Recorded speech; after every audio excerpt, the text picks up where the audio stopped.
श्यामाचरण लाहिड़ी महाशय का नाम किसने नहीं सुना। योग में बाबा महाअवतार श्यामाचरण लाहिड़ी महाशय और समर्थ गुरु युक्तेश्वर गिरी और उनके सदशिष्य योगानंद परमहंस। हम आज लाहिड़ी महाशय की बात करेंगे। हमारे एक सन्यासी मित्र ने जिज्ञासा प्रकट की है। लाहिड़ी महाशय को बाबा महाअवतार ने स्वर्ण महल में निवास करवाया था, उनको स्वर्ण महल भोगने को दिया था। लाहिड़ी महाशय की कोई इच्छा थी कि मैं स्वर्ण भवन के अंदर रहूं, सोने के महल के अंदर रहूं। वो इच्छा उनके सदगुरुदेव ने पूरी कर दी। मैं उस बात का रहस्य आज तक नहीं जान पाया हूं। आप कुछ जानते हैं तो जरूर बताएं। जरूर बताऊंगा, जो जानता हूं वो जरूर बताऊंगा। मैं मानता कुछ भी नहीं हूं। आज पुनः दोहरा रहा हूं, मैं मानता तो कुछ भी नहीं हूं। मानता किसी को भी नहीं मानता हूं। मैं जानने के बाद ही उसको मानता हूं और कहता हूं। कोई भी समर्थ गुरु ये सब कर सकता है जो लाहिड़ी महाशय के साथ हुआ। वो क्यों करेगा? कहीं शिष्य उस अवस्था को पहुंच चुका है। जब शिष्य उस अवस्था को पहुंचने योग्य हो जाता है तो किसी को कुछ करना नहीं पड़ता। वो शिष्य की यात्रा पे आने वाले पड़ाव हैं। श्यामाचरण लाहिड़ी महाशय का ट्रांसफर होना और रानीखेत में जाकर के अगले दिन पहाड़ की तलहटी में नीचे को उतरते चले जाना और उनकी एक साधु से मुलाकात, और इसके बाद वो रात्रि उस सोने के महल में उनका ठहरना, ये उस योगी की अंतः दशा है, अंदर का इल्यूजन है। वहां से गुजरने के बाद ही कोई इस बात को कहने का अधिकारी होता है। ये इल्यूजन्स निजी होते हैं, स्फुरण निजी होते हैं, अनुभव निजी होते हैं। एक के अनुभव दूसरे से मेल नहीं खाते। यदि आप ज्ञान योग के, राजयोग के राही हैं तो सोने का भवन, किसी स्वर्ण महल के अंदर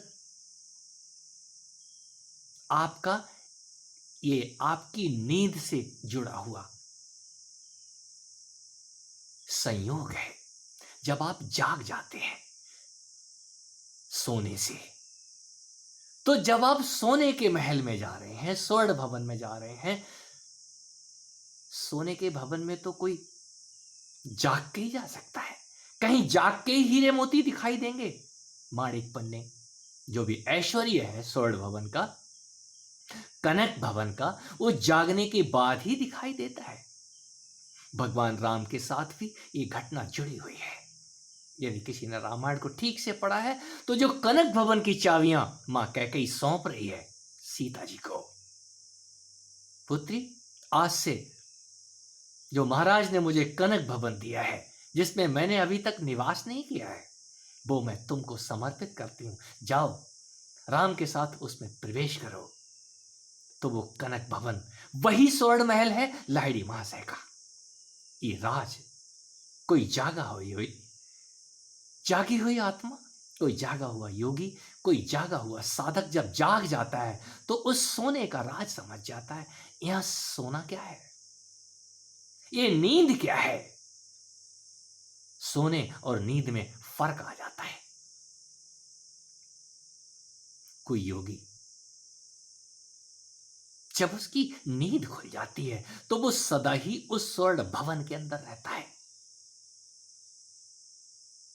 हमने राजयोग में स्वर्ण भवन की बार बार चर्चा की है कि राजाओं के स्वर्ण भवन होते थे, स्वर्ण महल होते थे, सोने के भवन होते थे, होते होंगे। आप भूल जाइए उस चीज को। आप अपनी उस नींद से जरा जाग के देखिए, आप सोने में जाते कहां हैं। आप जरा योग्य तो बनिए। कोई योगी योगी होता है, और जब कोई योगी हो जाता है तो उस सोने का राज जान जाता है। मैं तो नित्य ही उस स्वर्ण भवन के अंदर जाता हूं। उस नित्य, अपनी नित्य अवस्था को पाने के बाद उसका वो स्वर्ण भवन फिर खोता नहीं है, वो स्वप्न सदृश नहीं होता। उसके लिए सपना नाम की कोई चीज नहीं होती है। यह सपने तभी तक दिखाई देते हैं जब तक आपको वो अपना, आपको उस अपने स्वरूप का स्मरण नहीं आया। और जिसको वो स्मरण आ जाता है वो पहली बार सोने के भवन का, सोने का आनंद लेता है। कोई विष्णु सरीखे आंखें मूंदे पड़े रहते हैं। वो कहां है? वो सिर पे मुकुट लगा है, चारों तरफ से सोना ही सोना उनके शरीर पे लदा हुआ है। कोई सोने से लद के ही सोता है। आप सो के दिखा दो।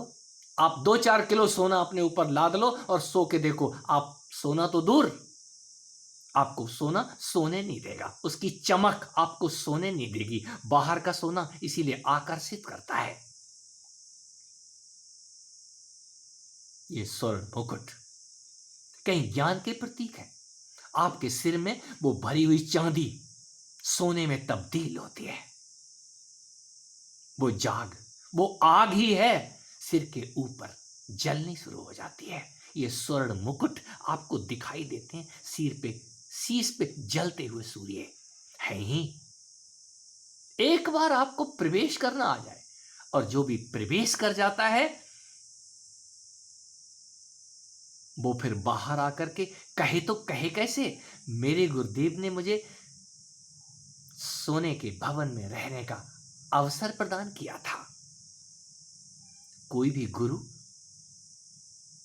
सोने का भवन ही देता है आपको, जीता जागता।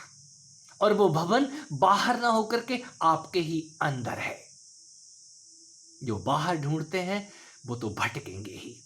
कोई बाहर पहाड़ी में स्वर्ण भवन बनाने का क्या औचित्य है? वो भवन आपके अंदर है। आपकी मनोदशा कहीं उस स्थिति को पहुंच तो जाए। और जो पहुंच जाते हैं, जो योग्य हो जाते हैं, वो दीक्षा के अधिकारी होते हैं किसी महाअवतार से। महाअवतार शब्द छोटा नहीं है।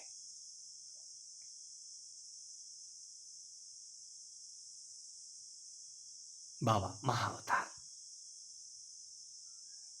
मैं उन्हीं के गुणगान कर रहा हूं। उन्हीं की दी हुई वाणी को, उन्हीं की करुणा और कृपा से आज बोल पा रहा हूं।